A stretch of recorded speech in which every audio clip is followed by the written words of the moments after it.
Alone in the Dark 2024, a reimaginated game from 1992, now coming out in 2024. Today we are going to be deep diving into that and seeing how the game holds up compared to the original. I know the original has a lot of good faith to it. I don't know the right words for it. I guess a good following is a good way to put it. So we're going to find out today if it lives up to the hype or not. It seems like it's scarier. Is it actually, though? Find out next. Yo, what are you doing? Separating edges from the middle pieces. Duh, what does it look like I'm doing, dude? Okay, but like, what the fuck are you doing? A jigsaw puzzle. Like I said, open your eyes. What's it look like I'm doing? Oh, here it is. Now, treasure, baby. I found the last corner piece. It's time to move on.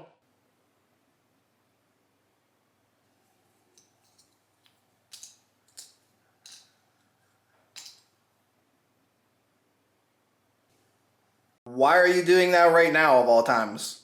Because doing puzzles is cool, duh. I mean, it's the best thing you could be doing right now. What else would I be doing with my life? Okay, but we're supposed to be playing the horror game that just came out, remember? Horror game? Who wants to play a scary game? Puzzles are where it's at, man. You gotta get it together. You're missing out, I'm telling you. Are you serious right now? Please tell me you're kidding. We're supposed to be playing this horror game all weekend, so whatever. Forget it, I'm out of here. Just enjoy your stupid puzzle. I don't care. Okay, bye. You know where to find me whenever you get tired of playing that boring, scary game that nobody wants to play now. Puzzles are where it's at, I'm telling you, dude. You're missing out.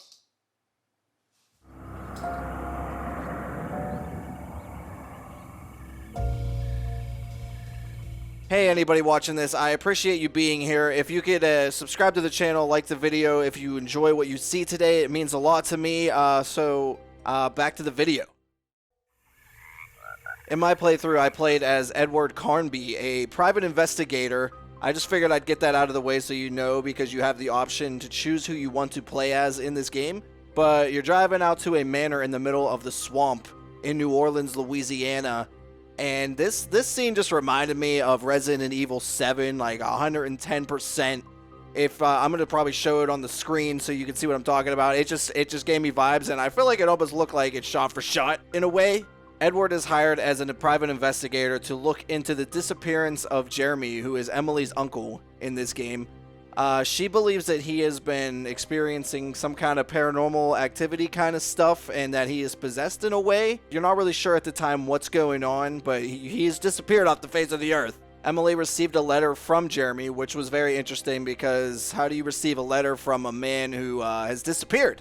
Well, the prologue kind of explains how that happens, so let's dive into the prologue real quick. I promise it won't be too long, just a real quick thing because it's semi-important. You play as Grace, a little girl, and she seems a little bit off during this prologue, but you play as her for a brief minute, and she hears weird noises coming outside of her room, and she goes and checks it out to find Jeremy, the missing man in the main story, is in his office looking room panicking about something, and the whole thing just seemed a bit off. Grace, a nice little girl that she is, offered to send a letter for Jeremy panicking about a letter because he didn't think it would actually be sent because of reasons. I'm not exactly sure. It seems like something weird's going on at the manor. But anyways, Grace volunteers to help him. And as she's writing things on the letter, Jeremy disappears and vanishes. And I assume that's where the story kind of comes from, that he vanished. Jeremy? Where'd he go? But she's oddly calm about all this, and I wasn't sure how to feel about it. But she goes and delivers the letter for him, and that's basically the prologue that you get. A little teaser. There's a little bit of other things mixed in there, but we're not quite to it yet. So anyway, back to the main story. As you arrive to the manor with Emily, you discover that the front door is locked. Shocker of the day. Typical video game cliche. So you go and explore the manor by yourself for a little bit. It is very quiet and eerie in this manor. I'm not really sure at the time what's going on, but it's just something seems a little bit off that there's nobody around. So during this little tiny bit, you get to feel out the gameplay mechanics a little bit, and I want to say that Y to crouch is a very interesting choice. I just thought it was a bit weird that you have to hit Y in this game because I don't think I've ever seen that before. But there is something that I did think was funny. The fact that you drink alcohol and get this man tipsy in order to heal him, because those are your med packs in this game. It's literally a bottle of alcohol. You discover a couple different things around as you're looking that are missing a few pieces here and there, and they can't exactly function the way that they should function. Little did I know what I was getting into with that at the time, but we will definitely get to that soon. You let Emily in through the front door, and you are met by 4 mysterious characters, including Grace, the little girl from the prologue. If you did play the prologue, you would know who she is, but in this scenario, just playing the main game, you're not sure yet. So, yeah, these 4, like, family members, I guess you want to call them, literally appear out of nowhere. These people question really hard why you're in the house to begin with, and they're unsure about it, and they try to play off that Jeremy is sick in this part, which came off as very sketch, but as we know, he disappeared, so they seemed like they were very involved in something shady. I thought this part was a little bit funny. Edward just kind of like said screw it, and he just goes up into the manor anyways, and he just does his thing that he wants to do. I don't have time for any of this. Please, come back tomorrow. All right, in that case, we'll just wait in his room. You don't mind, do you? It's upstairs, right? Wait, you can't. Don't worry, we'll be discreet.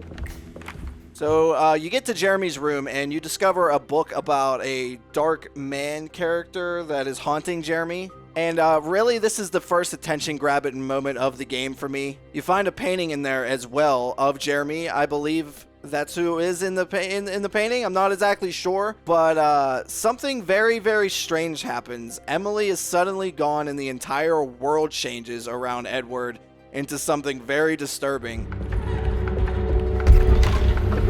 What the hell is going on? Where am I?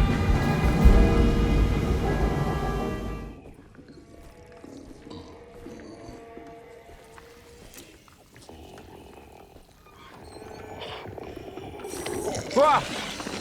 Ugh!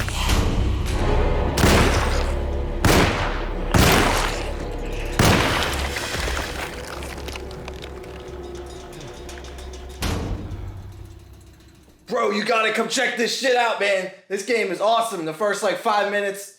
Wait, what is going on out here? I've been gone for, like, 5 minutes. How did you... Maybe 10, max. How'd you get that much done of that already? I tried telling you, man. Puzzles are the way to live your life. Instead of wasting your time playing some stupid horror game. I'm trying to tell you, it gets you in the zone, man. I'm telling you, puzzles just lock you in. They make you crazy. I love it. Well, I think you should take a break and come check this game out, dude. It's awesome. The beginning of it's sweet already. It's already got me hooked. Nice and scary. It's fun. Take a break and come check this out. Hell no, dude. Are you kidding me? Puzzles are taking over the world, dude. It's better than playing some scary games and terrifying stuff. Who the heck wants to play that? This is all you need. Okay, you've officially lost your mind. I'm getting out of here, dude. Like, you need help or something. You're starting to look like a puzzle addict or something like that. I don't know. I don't want to be around this. I'm gonna go play my game. Goodbye. He doesn't know what he's talking about, guys. Puzzles are all anybody's gonna be talking about soon. Mark my words.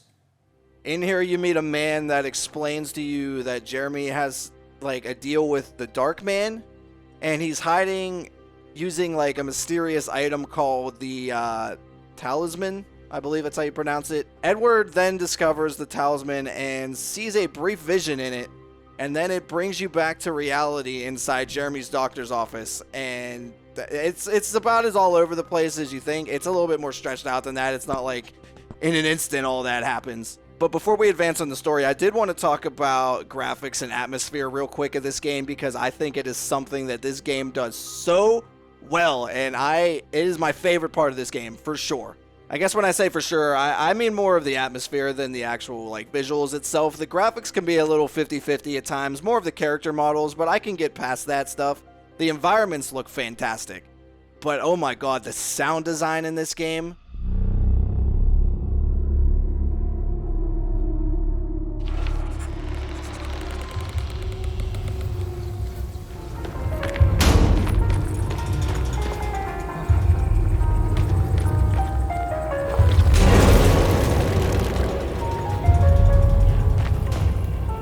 Just the sounds everywhere in this game are just so immersive, and they are wonderful. I love them. They are great. They're so creepy.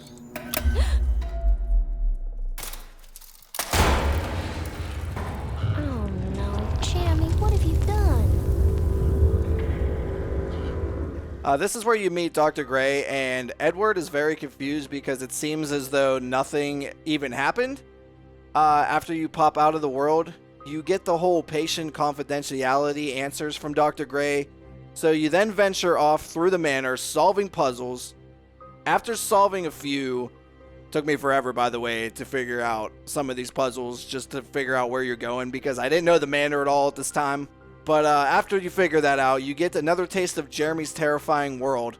And this time inside there, you're trying to find Jeremy at an oil rig, the story says. This is another part of this game where the atmosphere is just top notch. There is a moment in here you meet this beast-like thing.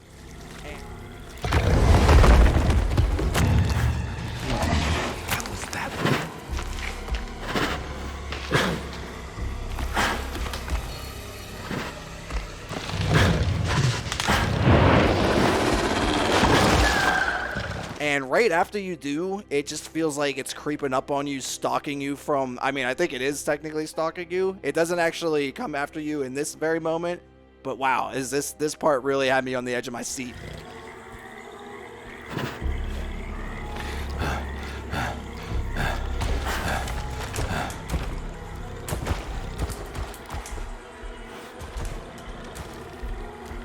But ultimately, as I'm exploring these scary worlds, the tension that is so good that they build in this game, unfortunately, leads to less than stellar enemies in this game.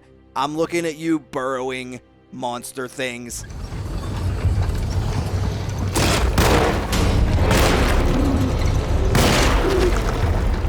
Yeah, they get so laughably bad at some points that I figured out that you can just run past them, like they're not even there.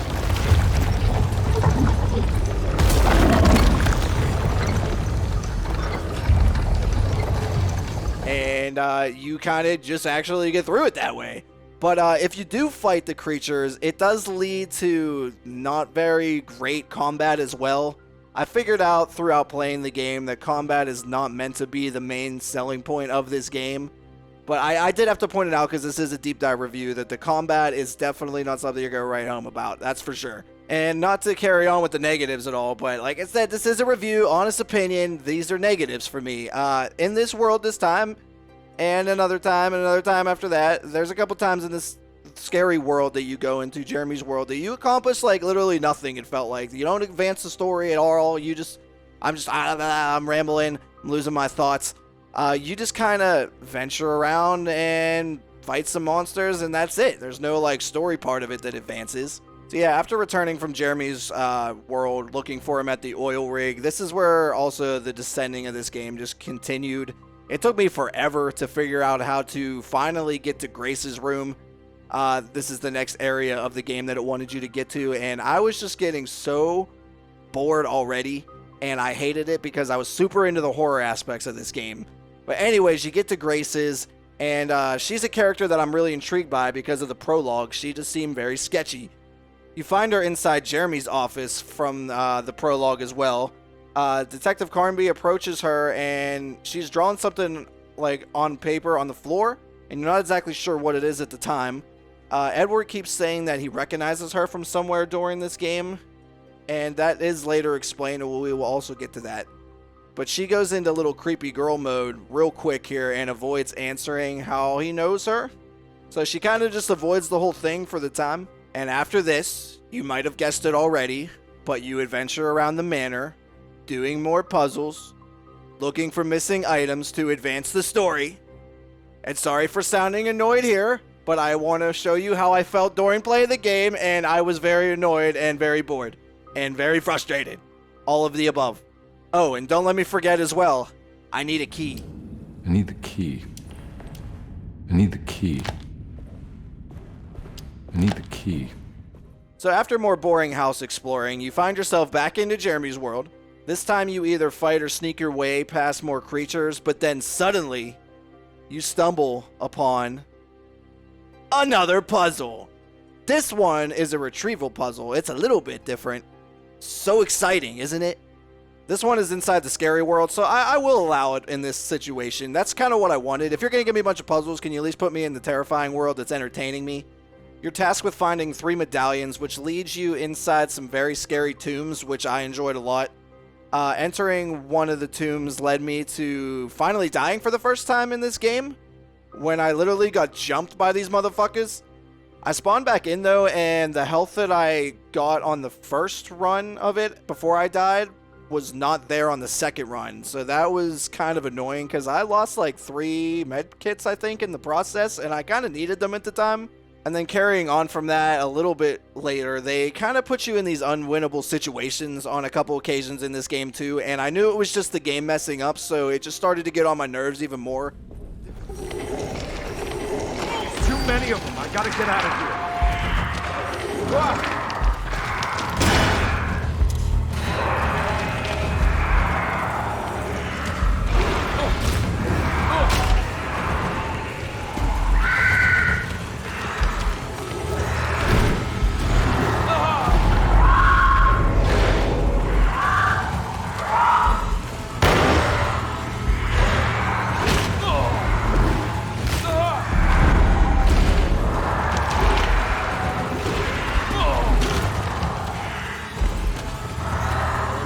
This is definitely the couple hours of this game where I was very, very irritated and wanted the game to be over already, which is not what I wanted when I went into it. But anyway, we finally go to meet and talk to Jeremy inside the chapel in this world. You finally meet him in person as Edward.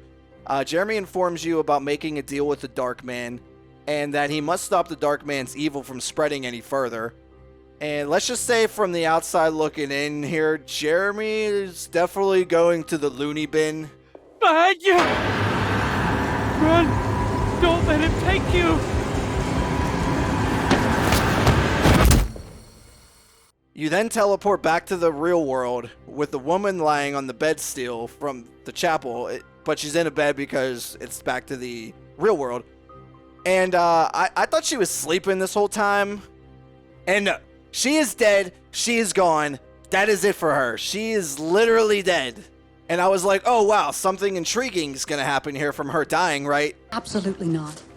No, I'm not even going to waste my breath with this one. You already know what's coming. You find more missing things, transport into Jeremy's world once again, talk to Rip-Off Jesus here, do some more puzzles as he sends you to the library, and it's just rinse, recycle, repeat, same thing over and over again.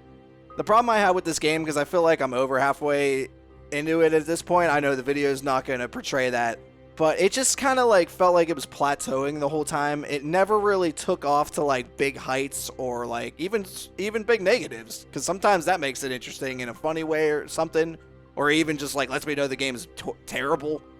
But it kind of just like feels flat the whole way through.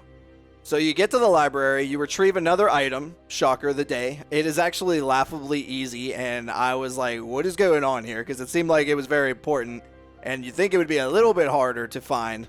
And as soon as you grab it, poof, another thing happens. This game's obsessed with it. When you grab something in this game, shit just goes down like constantly, like every single time. Another negative I have. I'm sorry for the negatives. This game was just irritating me. It was just the same thing over and over and over again. But the Dark Man appears actually in this scenario, and I must say, I really do hate being this negative, but he was chasing you, and this was meant to be like intense, and I was kind of just like laughing at how easy it was, and he kind of looked goofier than I expected. I expected this evil looking demon guy, and I got like somebody from Assassin's Creed that stands guard that you just kill with your assassin. So then, after that, I shit you not, you go to Egypt in Jeremy's world. And I was like, what the fuck? So in Egypt, what do? Well, more puzzles, of course. What else would you do? Bro, I'm telling you, come help me, please. This game's got a lot of puzzles and I need your help. Did you say puzzles?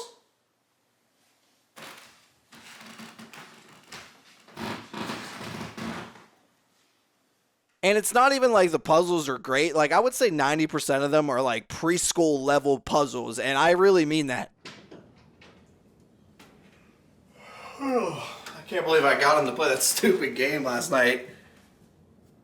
What? I don't even want to know. What are you doing now? Practicing.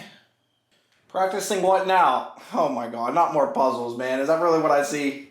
I have to be prepared for Alone in the Dark later. I wasn't aware that it was a puzzle game, but now I am, so I'm well prepared. It's not a puzzle game, dude. It's a psychological horror. How many times I gotta tell you this? You keep telling yourself that, man. What is there to even practice? That looks like the simplest thing I've ever seen in my life. I don't know what gibberish you're talking over there. This is some complicated, sophisticated stuff here. I can't... It's blowing my mind right now. It's getting me well prepared for Alone in the Dark later, I can tell you that. Move, get out of the way. This looks like the simplest thing I've ever seen. I'll show you. Watch. Look at this. Look. Ta-da! Boom! That's it! How did you do that? I told you, because it's not difficult. How long have you been out here anyways? Maybe at least an hour? Maybe more?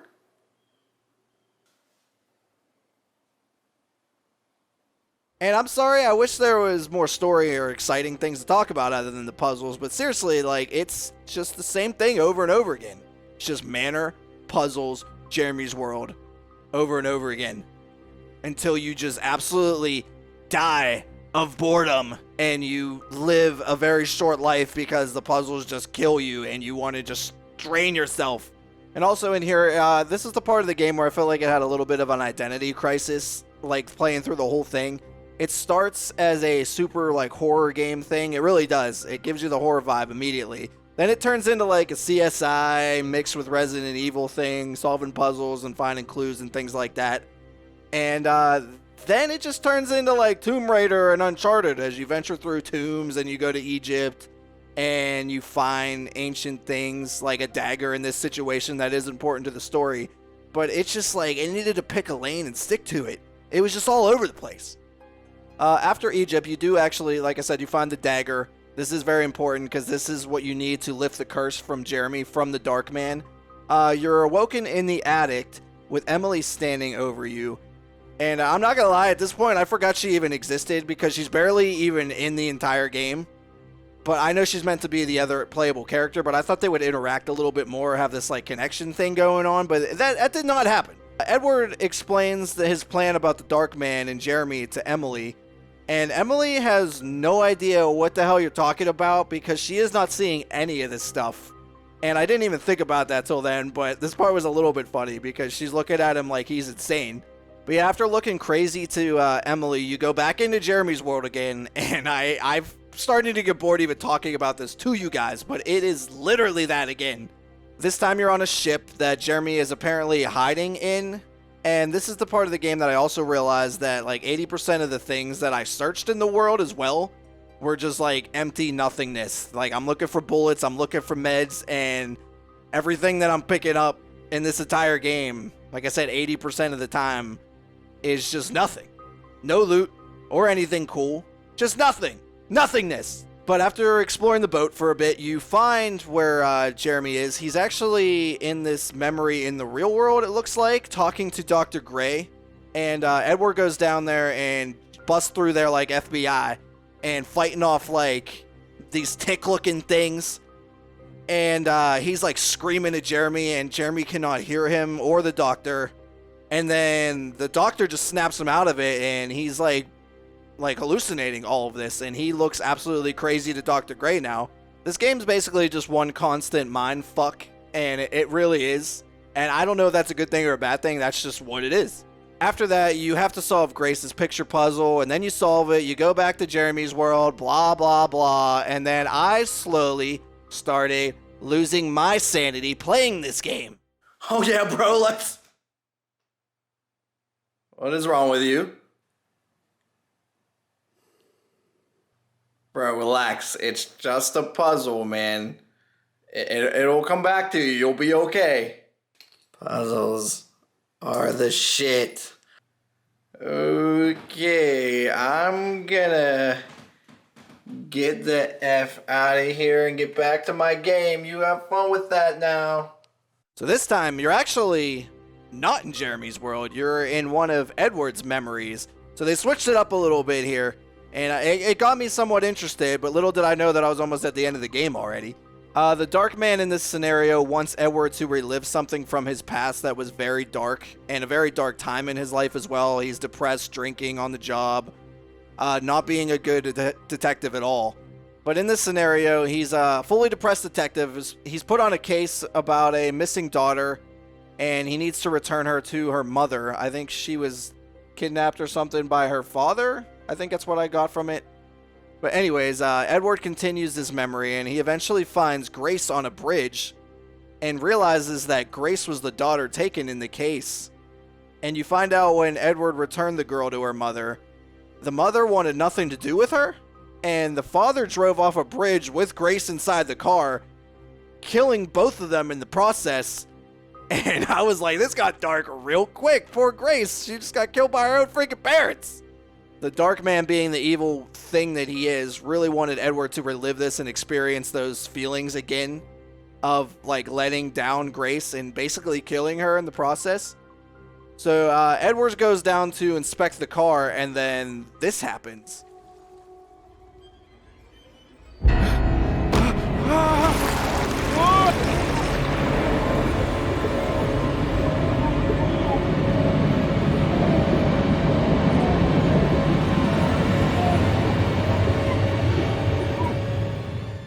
You wake up in the real world from this, and Emily sees you drowning in the bathtub, basically. And after this, Emily decides to stick with you and look together for things in Dr. Gray's office. You discover a hidden room inside Gray's office. You then receive a phone call from Jeremy, who's on the other side in the other world. And using the talisman, Edward tries to go after Jeremy, but Emily cannot see it in this scenario, and we already kind of knew that. But this like really freaks out Edward, and he just says, screw it, and he just goes by himself into this wardrobe.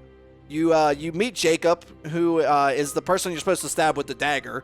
So you fight him as like a final boss kind of thing, and it's not a final boss at all. You just kind of run around and shoot him stupidly. And eventually you stab him with the dagger like you're instructed to do. But as you fall back into reality, you realize that Jeremy is Jacob, and that you stabbed Jeremy in the eye with the dagger.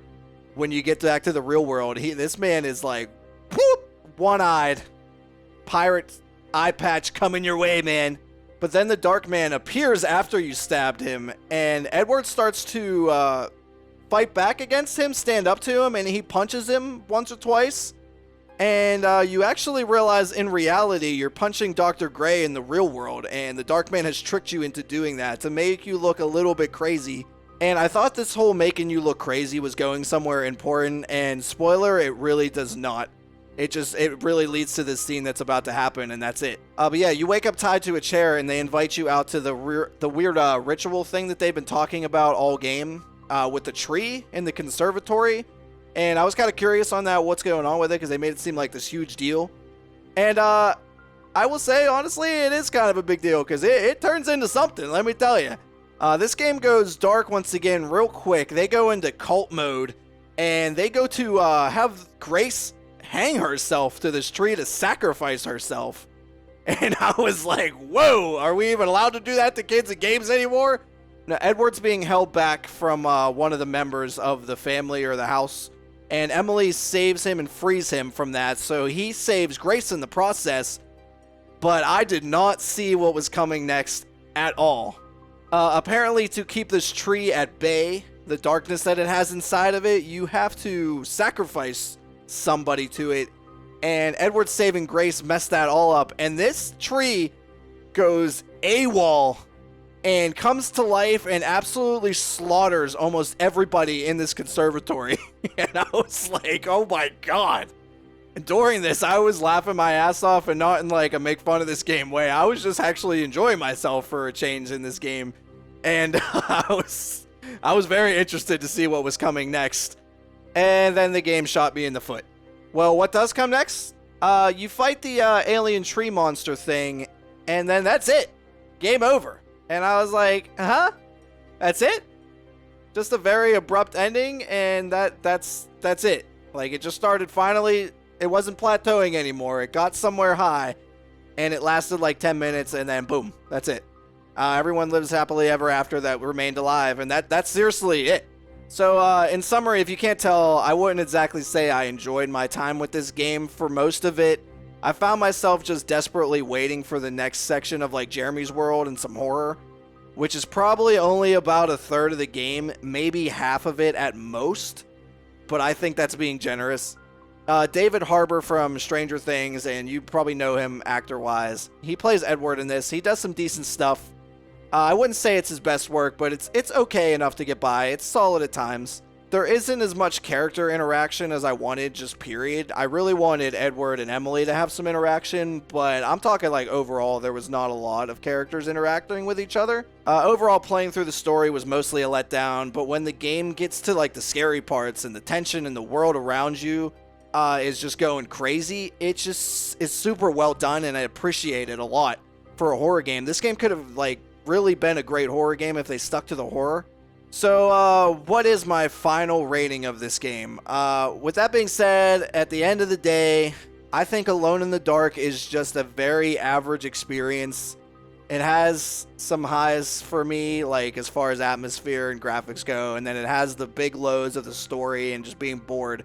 So I feel like it kind of meets in the middle here.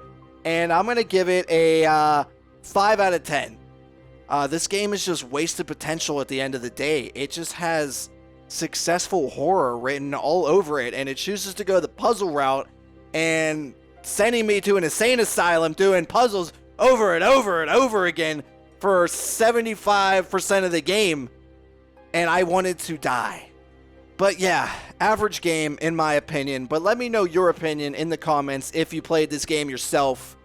You might think I'm wrong on this, that's fine, but if you don't think I'm wrong or you enjoyed yourself today, if you could drop a like on the video, I would appreciate that. Subscribe to see more reviews and retrospectives coming out soon.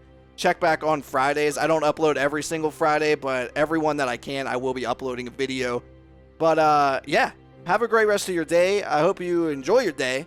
And that's going to be it for me. I'll see you in the next review. Bye.